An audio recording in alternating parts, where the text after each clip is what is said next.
So I was brought up on an island on the west coast of Scotland, and naturally, anyone brought up on an island is used to the sea and boats. And the sea always has fascinated me.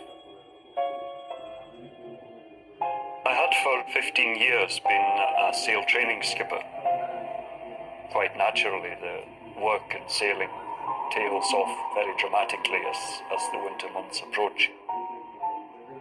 I could manage in October, I could manage in November, but I couldn't see clearly how the books were going to balance in January, February, March. I think looking back on that early winter of 1999, I was in a state of depression.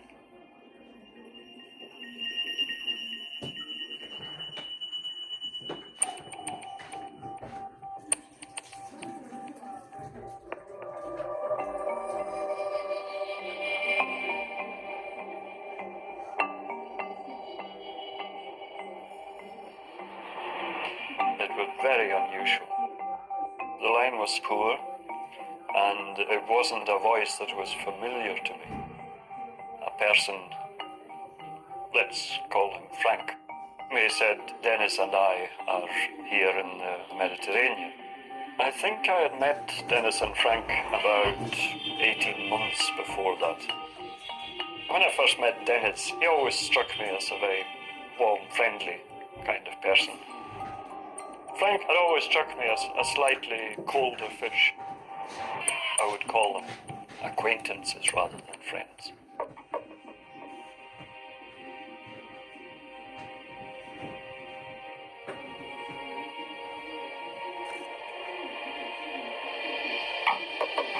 And what we said to him was, look, we need somebody to teach us how to sail. We've got a delivery job. He said, are you working just now? You can either come out and teach us to sail, or you can come and do delivery, whatever. They were willing to offer £1,000. Just get us out at Marina, please, you know. Took probably about 30 seconds hesitation before I said,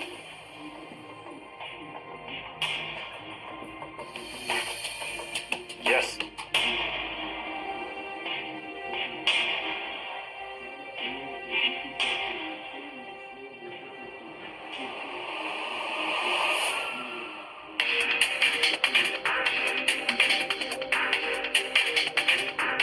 Dennis was pleased to see me. Now there was somebody who knew about these strange sailing boats. I don't like it. I just don't like the boat. The knowledge of this subject was sadly lacking. It had sails on and stuff like that. I don't understand that. I just wasn't happy on the thing.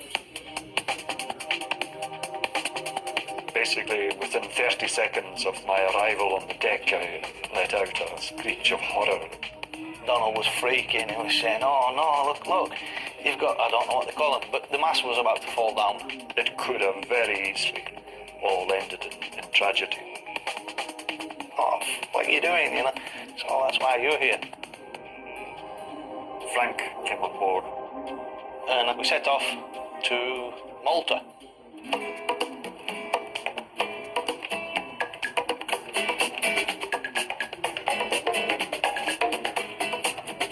There was a considerable amount of enthusiasm on that first day.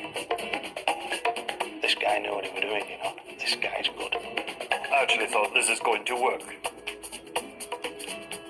But fairly quickly after leaving the island, various things about the whole attitude to the trip that made me think that the sailing was not the primary objective of the exercise.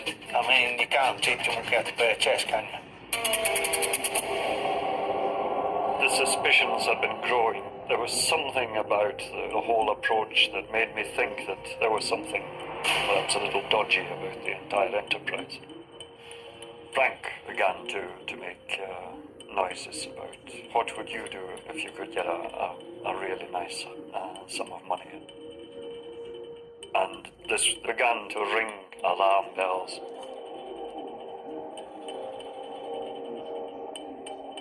The weather began to deteriorate as we were approaching Malta. By that time, the enthusiasm was rapidly failing. Certainly for Frank, who just happened to be on a helm at the time. Frank became a little bit upset about being thrown around. The weather were bad. So what could we do? I think he wanted Donald to pick the boat up and carry it. He was beside himself, suggested that I really needed to do something about this motion because if I didn't, he would throw me over the side. Doubts began to creep into my mind then. Why did you buy a sailing boat? What was the purpose of this boat?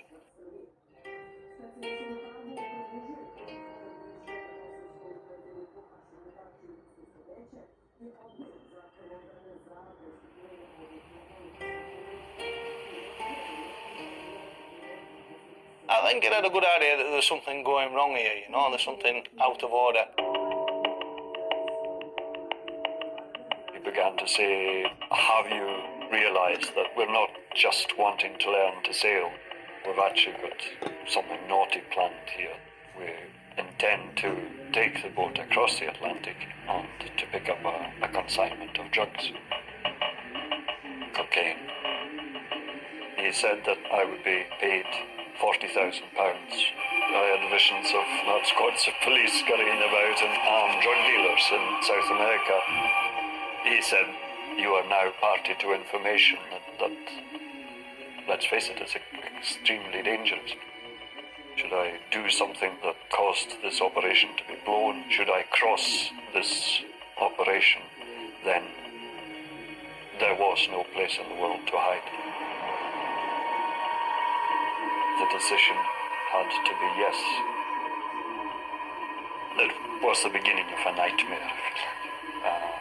A nightmare which has continued ever since.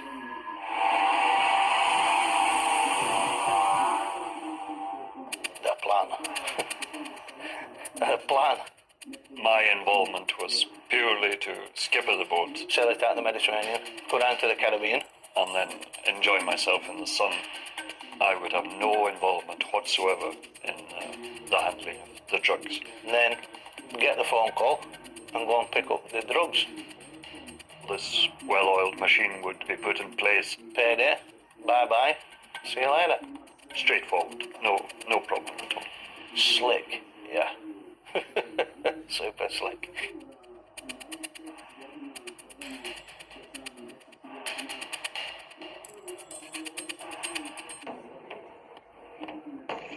We finally lost sight of the islands just as the sun was going down that evening. And then the realization kind of sunk into the guys that this was the last time they would see land for anything up to a month. Almost from that point on, there's no going back. It was just really a growing sense of impending doom. Dennis was aware of the clash of personalities between Frank and I. Frank had a great deal of underlying aggression. I weren't happy. I didn't want to be on water breakfast because there was just like a bad atmosphere, you know. It must have made things very difficult for him, but he tried to remain neutral.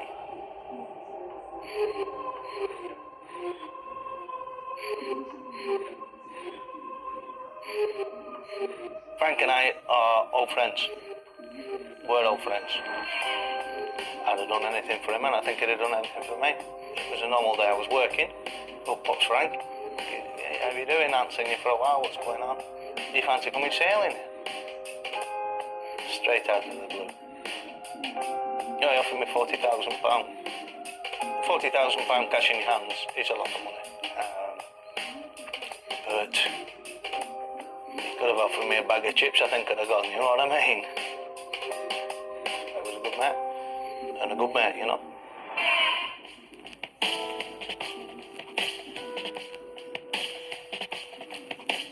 What happens on a boat, you get into like a routine.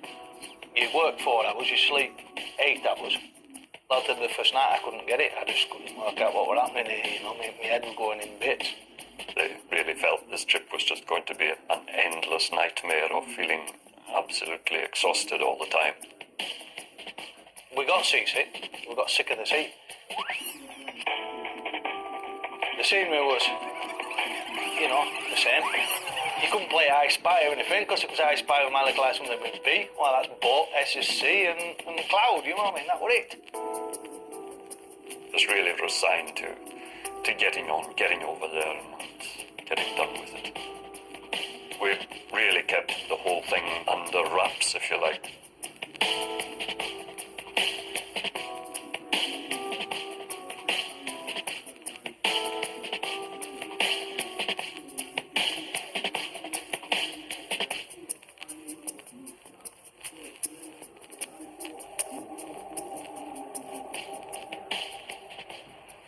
Once land was sighted, as a sailor, there's a sense of quiet satisfaction. I remember being happy. I remember being sat on the boat thinking, wow, that's all right, you know what I mean? There's land at last, you know what I mean? Go and have a shower. I think Frank and Dennis felt quite proud of themselves that they had survived this endurance exercise. Got to Antigua. One piece, I think we did it in 23 days. Seem to remember Frank saying, yeah, you know, well done, skipper, yeah, you brought us across here.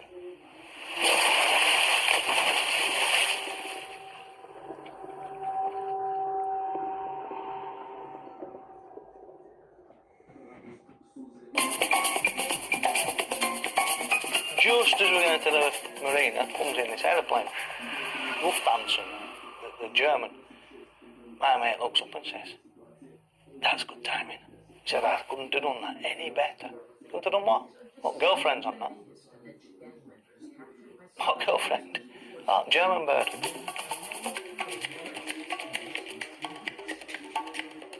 Off he goes, like 20 seconds after landing.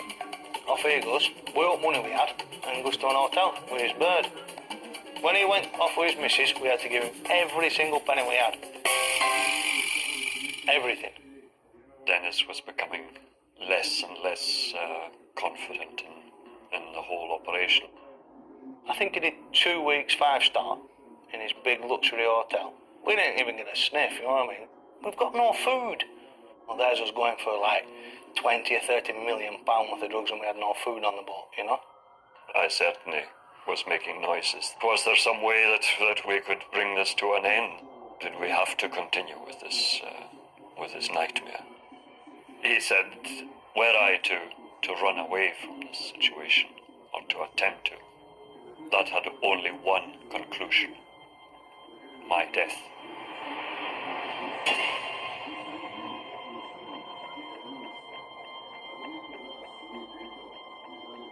As we were sailing to Margarita, Frank announced that we would need to make preparations for the drugs.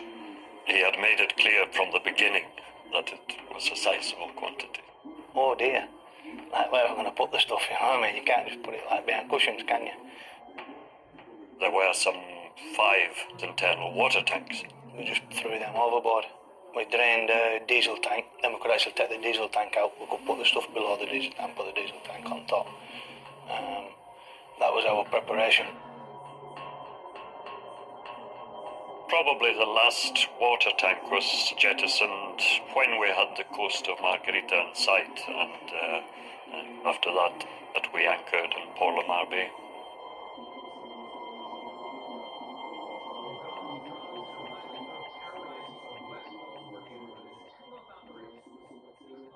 What a dump. Absolute dump. Just horrible place. And that was just first impressions. We later found out that it really was horrible, you know, it wasn't just first impressions.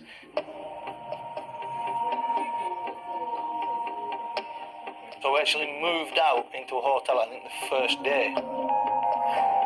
For me, it was extremely strange behaviour and very unusual for cruising yachtsmen to be leaving the boat as soon as it got into harbour and heading off to live in a hotel.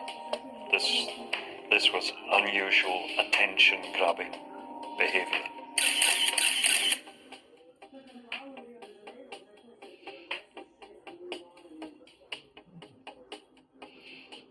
We were promised we'd get a 2-day turnaround. My mum went away to make the phone calls, come back, right, couple of days, sorted, we'll be away. So,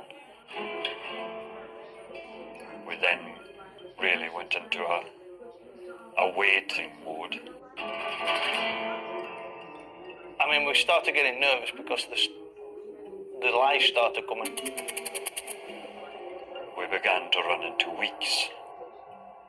That's gone from him being my mate who I'd always welcome at my house, which I have welcomed at my house, and helped him when he was stuck, to absolutely not wanting him within a million miles of me. So it got pretty bad. We've been there a long time. I think after about 5 weeks, my mate says, "I have a drama, and a real drama. My wife's got cancer in her breast." There was huge sympathy for the situation that Frank told us he found himself in. Donald lost his dad through cancer. I lost my mum through cancer. We know what it is, you know. I mean, what would anybody do? Get on your way, get out of Margarita, go home. And of course he should go back to Britain. We actually paid for his tickets and all that rubbish. It cost a fair few quid to get him out of the country. Gone. I really had a fairly clear idea that was the last time that I would ever see Frank. It turns out there's nothing wrong with his wife, you know what I mean? Just not wrong with her. She was right as rain.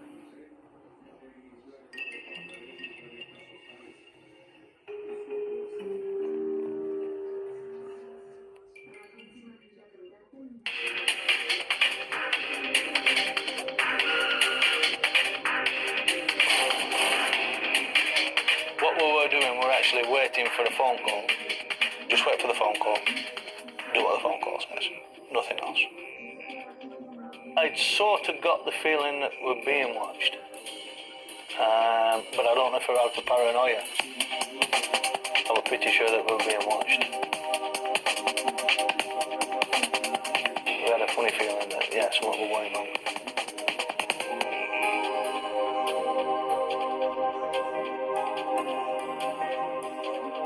At the beginning of May, the phone finally rang.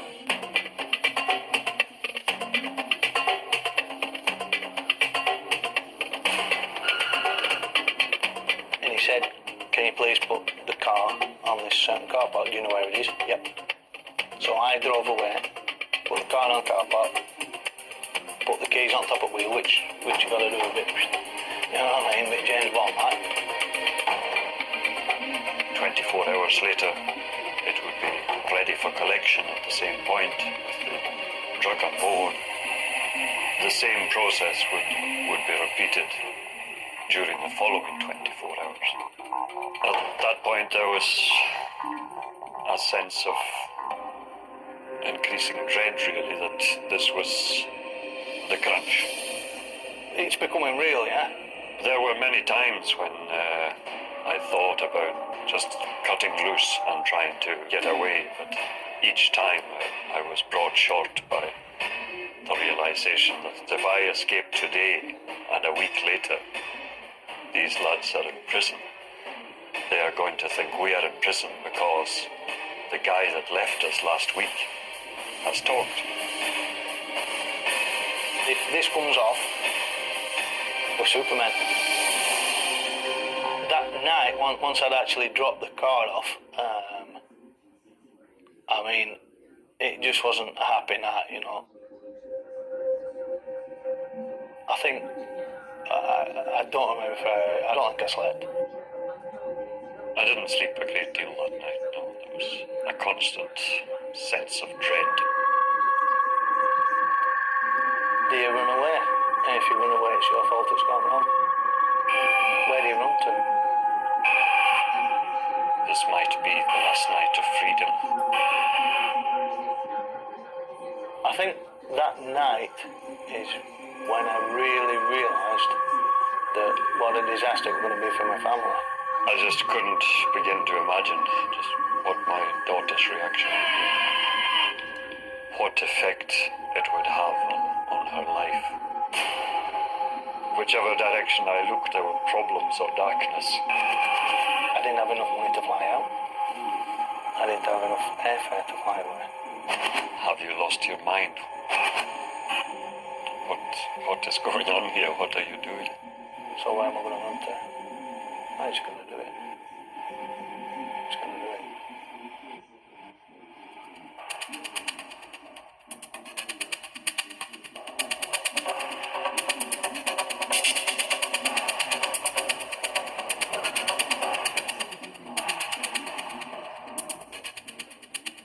When I looked in the back, I just shook my head.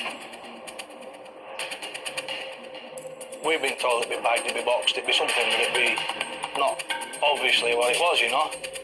Because the bags were open weave, you could see that each bag was filled with blocks of a white substance. They had a big ace of clubs on. You could sit there through fingers, you know? And then unless you were a right turd, you'd know what were in it, you know what I mean? It was so obvious, through windows. Been promised to be tidy, you know, we could carry it off and people weren't going to go, oh, look what they're doing, you know. You could see everything what was going on, and it was just stacked everywhere, it was everywhere. I said to Dennis, look, why don't we just take this down the main street of Porlima and hand it out the windows to passers-by until somebody comes along and stops us, because to all intents and purposes, that's what's going to happen anyway. This is just crazy. Donald then decides he wants to pay another day's marina fees. God knows why. I went into the harbour office, and one thing that did catch my attention when I was there was that it was a strange-looking radio. It was a VHF radio, but it was not a marine VHF radio. On my own driving back, it was, no, this is it now. While the forms were being filled in and I was paying the money, which would have been around the time that Dennis arrived with the car in front of the boat, the radio began to jabber something in Spanish in a fairly excited voice.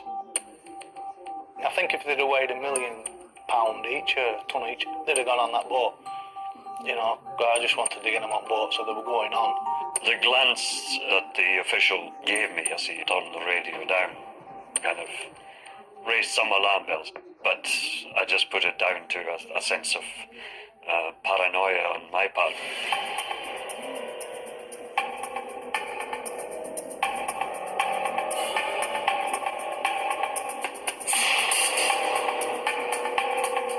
Each bag was quite heavy. It held about 25 kilos of cocaine.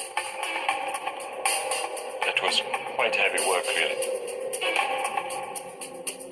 The carrying of the bags onto the boat was a real slick operation. Just yogging them on the boat, you know what I mean? Just chucking them. As part of the master strategy to avoid police detection, it had been felt necessary and instructed from Frank's end that when handling this cargo, we should wear wonderful pink kitchen gloves. All the rubber gloves helped immensely, yeah, you know. They made us look like a right couple of idiots, and that's it. They didn't help at all. The surprise was how actually big it was. Into each compartment we stuffed basically as much as that compartment was physically able to take. There was very little space left over. Very, very little space.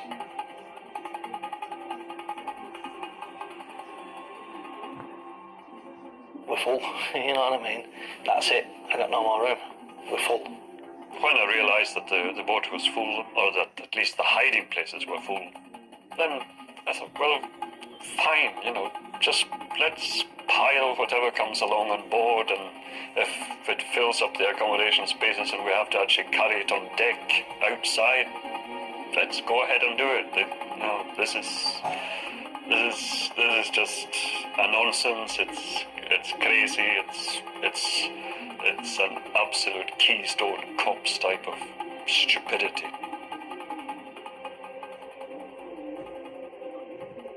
The next priority was return the car in order for the next consignment to be picked up.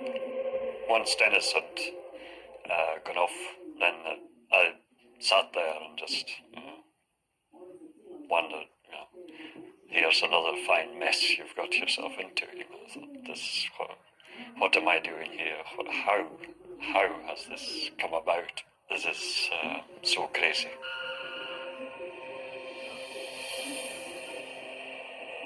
I was a bit more optimistic than Donald about that it would actually work still. Perhaps thinking, we've got half of it on and nobody's come. Is there a chance,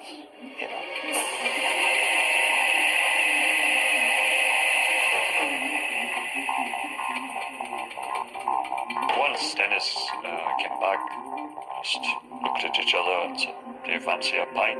Yeah, right, let's go ashore and have a beer.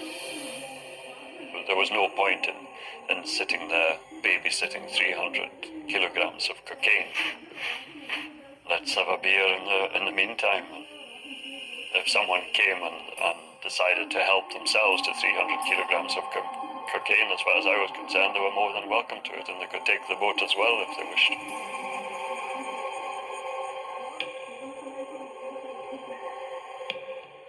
It seemed a very, very long time ago, and almost a world away, since that phone call had come to me in Hartlepool.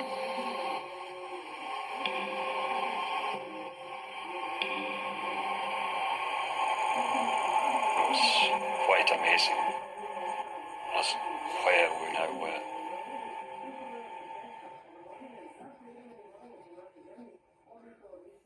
We suddenly became aware of vehicles.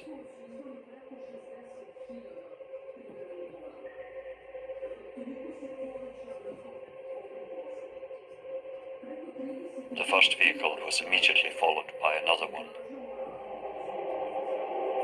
and then another, and then a larger vehicle.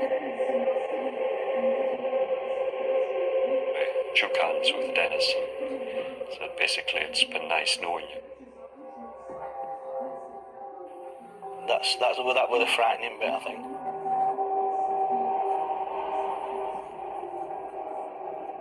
When you see guys in combat uniform, not so much the guns, but the combat uniform, you think,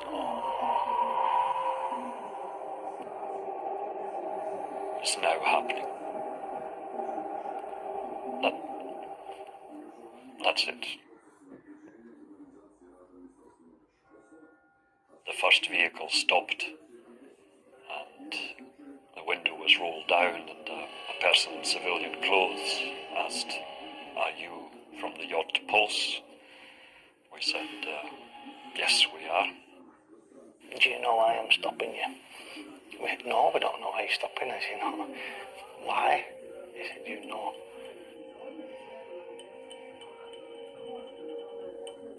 I'll turn around and we'll go back. The convoy then began to drive at walking pace back round the marina towards the boat.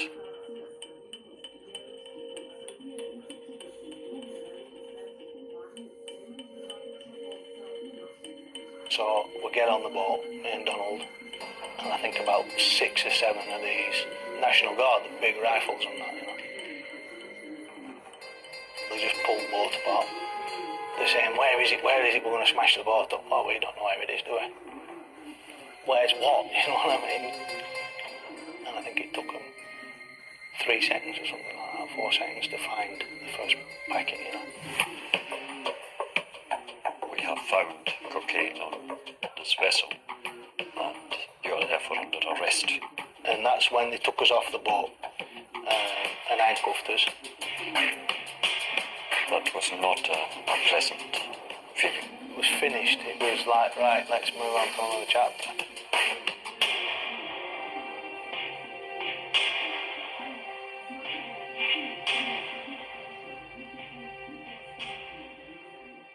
As we drove away, one of the troops looked at me and he said, "I feel very sorry, you 24 years prison." It's like a fist in the stomach. I had a fairly clear sense that I would most likely die in the prison.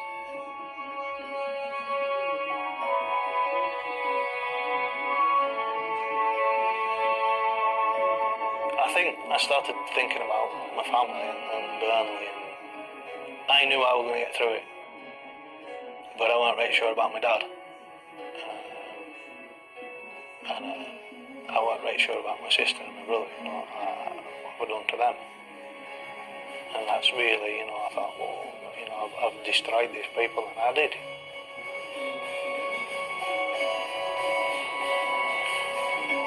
A sense of unreality creeps into the situation. It's almost like watching it from the outside, watching a movie.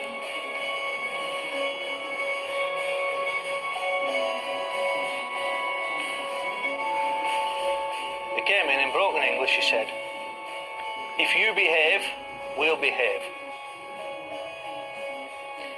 If you don't behave, we won't behave. If you run away, we'll shoot you. But we won't shoot you in we'll not hurt you. You'll be shot."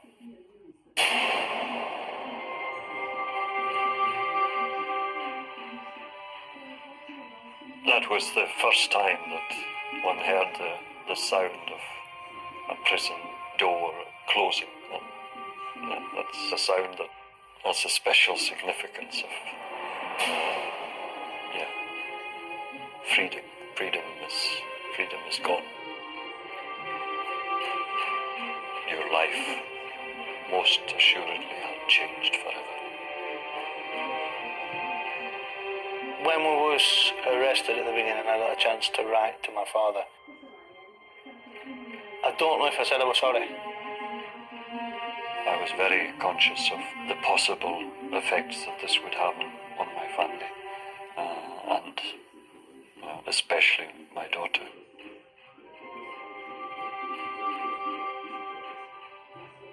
These were the most difficult letters that I had ever had to write. It was devastating to think of what she was going to go through as a result of receiving this news.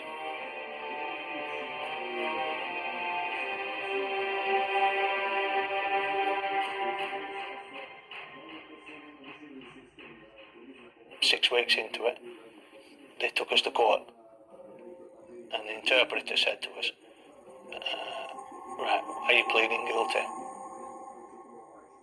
We had been there almost up to our knees, literally, in cocaine, and there was no doubt that the prosecution had a very strong case against us.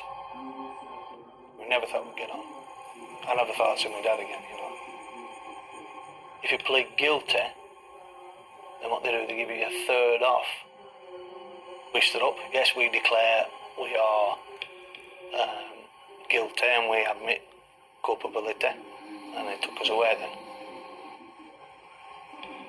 And after a good while, I don't know how long, a good while, they said, "Right, we've sentenced you to 10 years, but what we're going to do, we'll give you a third off, 6 years, 8 months." To hear the words spoken, it's a real shock. I realized that I was going to miss my daughter's teenage years. The next time I saw her, she would be an adult.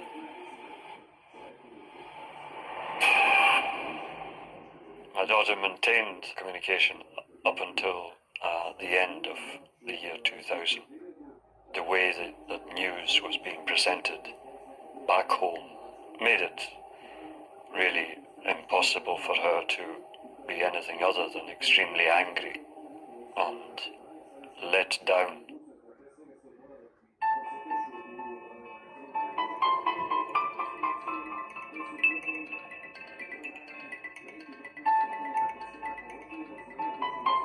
So there was a real sense that now we were going to meet the real side of a Venezuelan prison. This would be the last time that we were able to gaze on everyday life.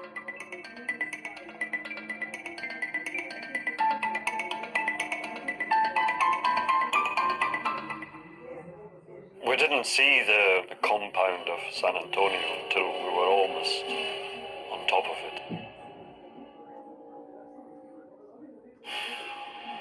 We heard gunfire and we opened the door. And I went, oh shit, like, here we go. We saw a European passing. He was a very tall and extremely emaciated Danish person, as we discovered, who approached the bars when he saw that there were Europeans there and said, "Good afternoon, welcome to hell."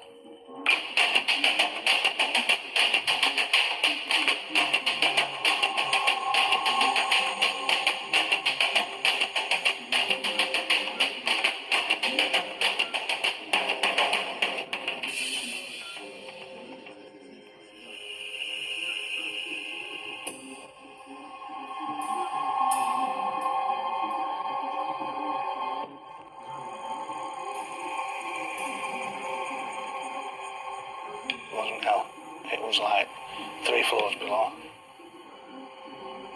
It was so very, very dangerous for every human being who was in that prison. There was a bit of a war going on between two parts of the prison.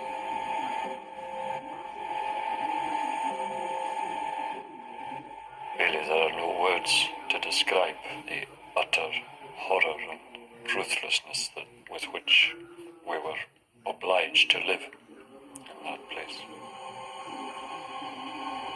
They had like an armed guard on roof to keep the other side of the prison from invading us, you know.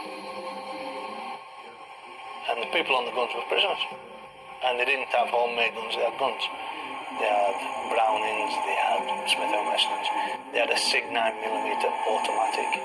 The guns were under control. They were used to protect the people of that compound. But each prisoner carried his own knife, usually 6 inches to a foot long and absolutely evil looking. People got shot, stabbed, killed, every day, you know. That cold brutality. They strangled a friend of mine right in front of me. They then sewed up his mouth and hung him from the inside of a window. Well, no, I won't be here. I think if not, I'd have probably hit somebody and getting shot or something like that. That's what would have happened in Margarita. I'd have a belted somebody, had gone nuts, and somebody had shot me. You know, I believe that. I weren't coming out there, you know what I mean?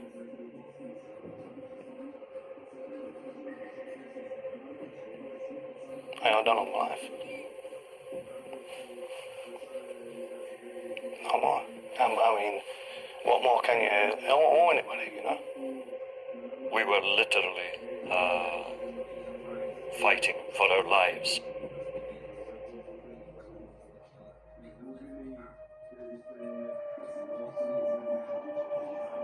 The 3rd month, I got bad, you know. Got real bad. There were shots going off. There was people in little holes, you know, and you think, oh, and there's blood everywhere. And really, blood everywhere. The whole prison was so incredibly tense. Everyone just waiting and ready for the next group of people to be killed. The war between the two sides escalated. Prisoners broke out through the outside wall of their building on the other side of the prison. Then managed to get up onto the roof and managed to throw a grenade through the windows of one of the cells. And then you think, this is my life, innit? You know what I mean? And you really know that you're not just locked up, you're just in this shit, you know what I mean? Everything was so alien to anything I had ever experienced before. All right, I needed to pay for my time. I did. I did. And I paid it. And here I am, you know what I mean? Hello. But didn't need to pay for it like that.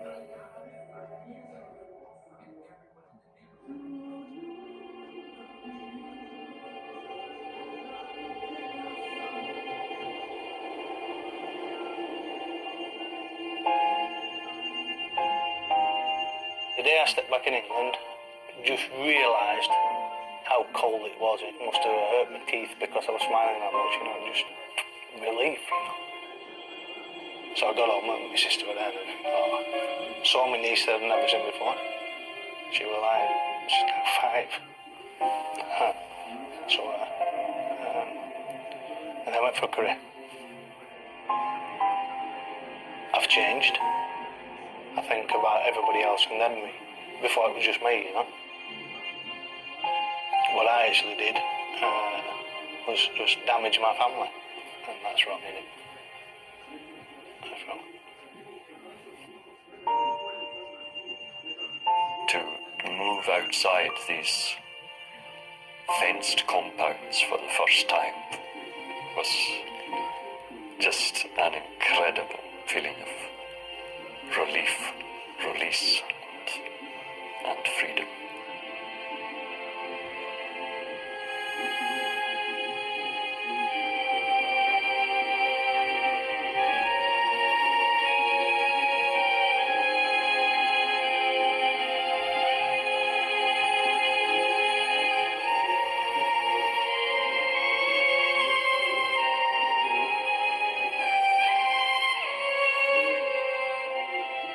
The last 6 months has been Chinese torture. I've now had 6 Christmases away from Britain, away from my family, my friends, to get back for Christmas is the next dream, like coming out of darkness into the light.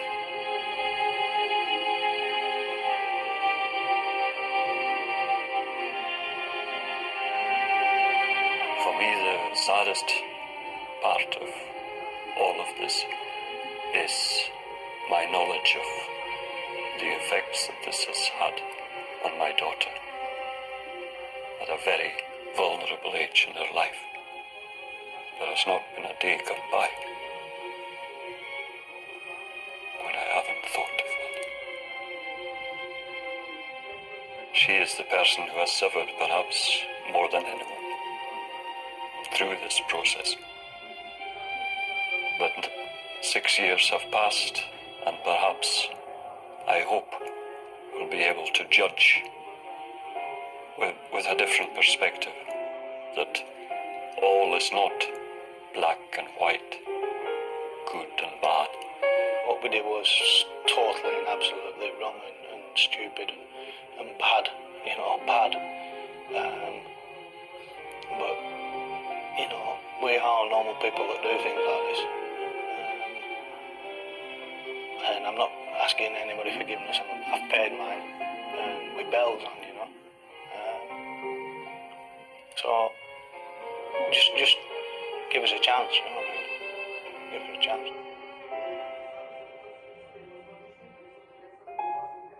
I regret it deeply and thoroughly. I will regret it for the rest of my life, because it has changed for my life forever. Nothing can ever be the same.